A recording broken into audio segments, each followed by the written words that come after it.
नाज़रीन, अरब शहजादे इमरान खान से मिलने पहुंच गए। इमरान खान साहब, आप हमारे हीरो हैं, हम आपका हर हाल में साथ देंगे। अरब शहजादों ने कप्तान के हाथों का बोसा ले लिया। जमान पार्क में इंतहाई जज्बाती मनाजर, कप्तान अरब ममालिक के दिलों की धड़कन बन गए। इमरान खान के अरब ममालिक में चर्चे होने लगे। कप्तान की इस्लाम के लिए की जाने वाली कोशिशों ने अरब शहजादों को कप्तान का दीवाना बना दिया। इमरान खान हमारा हीरो है, इसका हर हाल में साथ देंगे। इमरान खान के चाहने वाले मैदान में आ गए। कप्तान पर गोली चलाने वाले बड़ी मुश्किल में फंस गए। दोस्तों, इमरान खान न सिर्फ पाकिस्तान के लीडर हैं, अब तो इनकी पूरी दुनिया दीवानी है। जब से इमरान खान पाकिस्तान के वज़ीर आज़म बने थे, यूं लगता था कि मुस्लिम दुनिया को भी एक नया लीडर मिल गया हो जो इस्लाम की आवाज सारी दुनिया में बुलंद कर रहा है। इमरान खान के जैसे इस्लाम का मुकदमा आलमी दुनिया के सामने लड़ा है, ऐसे आज के वक्त तक कोई नहीं लड़ सका। हमने देखा कि उर्दगान भी इमरान खान का माथा चूमने पर मजबूर हो गए। इमरान खान के इस्लाम के लिए किए जाने वाले कामों ने अरब दुनिया को भी इनका दीवाना बना दिया है। अब जब इमरान खान को गोली लगी है, ऐसे अरब शहजादे इनके पास पहुंच गए और इनके हाथ चूमे हैं। और ये बहुत जज्बाती मनाजर थे जिसने इमरान खान को इस वक्त इस्लामी दुनिया का अजीम लीडर साबित किया। इमरान खान ने एक बार फिर 57 इस्लामी ममालिक का दिल जीत लिया। अमीर कतर और बहरीन ऐसे मुतासर हुए कि कप्तान को मान गए। पाकिस्तान की तारीख का ऐसा दिन कि हर पाकिस्तानी खुशी से झूम उठा। कप्तान वज़ीर आज़म हो या नहीं, लेकिन 57 इस्लामी ममालिक ने अपना फैसला सुना दिया। कप्तान की सरबराही में और इजलास तुर्क सदर और वली अहद मोहम्मद बिन सलमान भी खान के बगैर न रह सका। इमरान खान का वीडियो लिंक पर धमाकेदार खिताब, इम्पोर्टेड हुकूमत मुंह देखती रह गई और खान फिर से बाजी ले गया। बैनुल-अक़वामी सतह पर एक और तारीख रकम कर दी। कप्तान ने पाकिस्तान की नुमाइंदगी करने का हक अदा कर दिया। ओवैसी ने कप्तान को ही वज़ीर आज़म बनाने के लिए फिर कोशिशें शुरू कर दी। पाकिस्तान को अगर कोई बचा सकता है तो वो सिर्फ कौन है? 57 इस्लामी ममालिक ने पूरी दुनिया के सामने ने बड़ा बयान जारी कर दिया। फलस्तीन और कश्मीर से भी कप्तान के हक में दुआएं शुरू। उर्दगान, इमरान खान और महातिर मोहम्मद ने जिस मिशन की बुनियाद रखी थी, इसको पूरा करने का वक्त आ गया। तमाम अरब ममालिक का इमरान खान की सरबराही में अब तक का बड़ा काम करने का फैसला। लॉन्ग मार्च में क्या बड़ी पेशरफ हो सकती है? एक जन्म इमरान खान के बेटे और दूसरी जन्म 57 इस्लामी ममालिक का इमरान खान साहब के साथ इत्तेहाद। आखिर क्या होने वाला है? आज की इस वीडियो में इससे मुतालिक तमाम तफसीलात से आपको आगाह करेंगे। नाज़रीन गिरामी, कहते हैं कि जुल्म की रात कितनी ही लंबी क्यों ना हो, रात ही होती है। एक दिन जरूर आजादी का सूरज तुलू होकर ही रहता है। पाकिस्तान के साबिक वज़ीर आज़म इमरान खान ने इस्लामाबाद में इस्लामी ताउन तंजीम के वज़ीर ख़ारजा की कौंसिल के 48वें इजलास से खिताब करते हुए कहा था कि हमें ये इतराफ़ करना पड़ेगा कि फ़लस्तीनियों और कश्मीरियों को हमने मायूस किया। मुझे ये कहते हुए अफसोस हो रहा है कि हम इस हवाले से कोई असर कायम नहीं कर सके। हमें संजीदा नहीं लिया जाता। 1.5 अरब मुस्लिम आबादी होने के बावजूद हम इस जुल्म को रोकने में नाकाम रहे। उनका कहना था कि तमाम मुसलमान ममालिक की अपनी अपनी खारजा पॉलिसी है, लेकिन ओवैसी के इस प्लेटफॉर्म के जरिए कम अज कम इन बुनियादी इश्यूज पर हमें मुत्फिका पॉलिसी अपनाने की जरूरत है। कप्तान ने कहा था कि जब तक हम 1.5 अरब मुसलमान मुत्तहिद नहीं हो जाते, तब तक हमें सुना नहीं जाएगा। नाज़रीन, इमरान खान ने कहा कि मैं बहुत खुश हूँ कि पहली बार आलमी सतह पर यह इदराक किया जा रहा है कि इस्लामोफोबिया एक हकीकत है। इस हवाले से इकदाम उठाने की जरूरत है। इन्होंने कहा कि ओवैसी इजलास पाकिस्तान की 75वीं सालगिरह के मौका पर हो रहा था। ओवैसी रुकन ममालिक के वज़ीर ख़ारजा की आमद पर इनका मशकूर हूँ। इनका कहना था कि अक़वाम मुत्तहिदा ने 15 मार्च को इस्लामोफोबिया के खिलाफ आलमी दिन करार दिया। इसके लिए 15 मार्च का इंतखाब इसलिए किया गया क्योंकि 15 मार्च को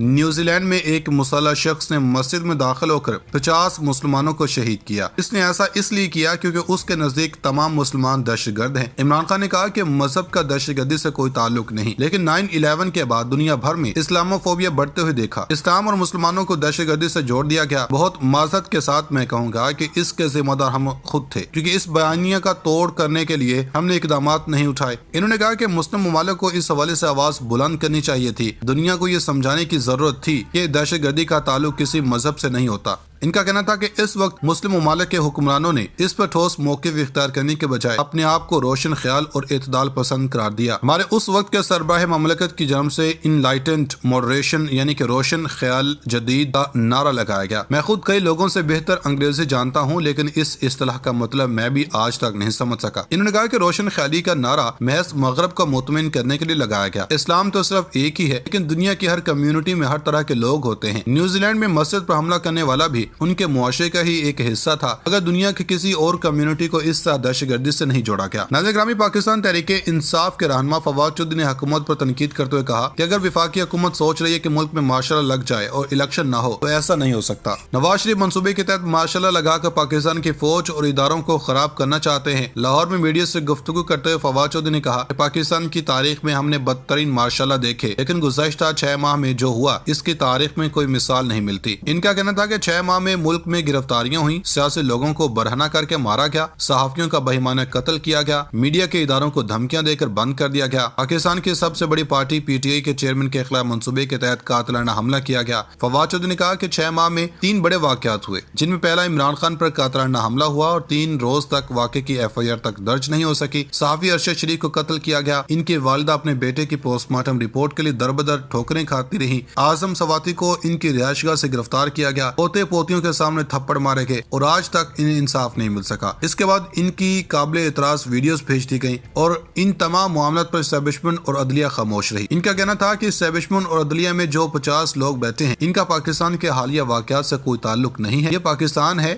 یا ہم فاشسٹ ریاست میں تبدیل ہو چکے ہیں۔ ناظرین، پاکستان تحریک انصاف کے چیئرمین نے کہا کہ یہ لندن میں فیصلہ ہوا کہ آرمی چیف کس کو لگانا تھا۔ لالا موسیٰ میں لانگ مارچ کے شرکا سے ویڈیو لنک کے ذریعے عمران خان نے خطاب میں کہا تھا کہ ہماری نیشنل سیکیورٹی کے سب سے اہم عہدے کا فیصلہ لندن میں ہوتا ہے، اور ان کے مطابق ڈیلی میل نے شہباز شریف کی چوری پر سنگین الزامات لگائے۔ یہ ماضی میں ججز کو ٹیلی فون کرتے رہے، انہیں خریدتے رہے، شہباز شریف کو پتہ نہیں کہ وہ کدھر پھنس گئے ہیں، اب ان کو عدالت میں سب بتانا پڑے گا۔ وزیر اعظم شہباز شریف ان دنوں لندن میں مقیم تھے، جہاں ان کی اپنے بڑے بھائی اور پارٹی قائد نواز شریف اور مریم نواز سے ملاقاتیں بھی ہوئی تھیں، اور ان ملاقاتوں کے حوالے سے وزیر دفاع خواجہ اصف نے ایک ٹویٹ میں کہا، میڈیا میں قیاس آرائیاں ہو رہی کہ لندن میں نواز شریف میٹنگ میں آرمی چیف کی تقرری کے حوالے سے کوئی فیصلہ ہوا تھا۔ اس سلسلے میں مشاورت ضرور ہوئی تھی، لیکن فیصلہ شہباز شریف کا خود کا تھا۔ پاکستان کی سب سے بڑی پارٹی پی ٹی آئی کے چیئرمین کے خلاف منصوبے کے تحت قاتلانہ حملہ کیا گیا۔ فواد چودھری نے کہا کہ 6 ماہ میں 3 بڑے واقعات ہوئے، جن میں پہلا عمران خان پر قاتلانہ حملہ ہوا اور 3 روز تک واقعے کی ایف آئی آر تک درج نہیں ہو سکی۔ صحافی ارشد شریف کو قتل کیا گیا، ان کی والدہ اپنے بیٹے کی پوسٹ مارٹم رپورٹ کے لیے در بدر ٹھوکریں کھاتی رہی۔ اعظم سواتی کو ان کی رہائش گاہ سے گرفتار کیا گیا، پوتے پوتیوں کے سامنے تھپڑ مارے گئے اور آج تک انہیں انصاف نہیں مل سکا۔ اس کے بعد ان کی قابل اعتراض ویڈیوز بھیج دی گئیں اور ان تمام معاملات پر اسٹیبلشمنٹ اور عدلیہ خاموش رہی۔ ان کا کہنا تھا کہ اسٹیبلشمنٹ اور عدلیہ میں جو 50 لوگ بیٹھے ہیں ان کا پاکستان کے حالیہ واقعات سے کوئی تعلق نہیں ہے، یہ پاکستان ہے یا ہم فاشسٹ ریاست میں تبدیل ہو چکے ہیں۔ ناظرین، پاکستان تحریک انصاف کے چیئرمین نے کہا کہ یہ لندن میں فیصلہ ہوا کہ آرمی چیف کس کو لگانا تھا۔ لالا موسیٰ میں لانگ مارچ کے شرکا سے ویڈیو لنک کے ذریعے عمران خان نے خطاب میں کہا تھا کہ ہماری نیشنل سیکیورٹی کے سب سے اہم عہدے کا فیصلہ لندن میں ہوتا ہے، اور ان کے مطابق ڈیلی میل نے شہباز شریف کی چوری پر سنگین الزامات لگائے۔ یہ ماضی میں ججز کو ٹیلی فون کرتے رہے، انہیں خریدتے رہے، شہباز شریف کو پتہ نہیں کہ وہ کدھر پھنس گئے ہیں، اب ان کو عدالت میں سب بتانا پڑے گا۔ وزیر اعظم شہباز شریف ان دنوں لندن میں مقیم تھے، جہاں ان کی اپنے بڑے بھائی اور پارٹی قائد نواز شریف اور مریم نواز سے ملاقاتیں بھی ہوئی تھیں، اور ان ملاقاتوں کے حوالے سے وزیر دفاع خواجہ اصف نے ایک ٹویٹ میں کہا، میڈیا میں قیاس آرائیاں ہو رہی کہ لندن میں نواز شریف میٹنگ میں آرمی چیف کی تقرری کے حوالے سے کوئی فیصلہ ہوا تھا۔ اس سلسلے میں مشاورت ضرور ہوئی تھی، لیکن فیصلہ شہباز شریف کا خود کا تھا۔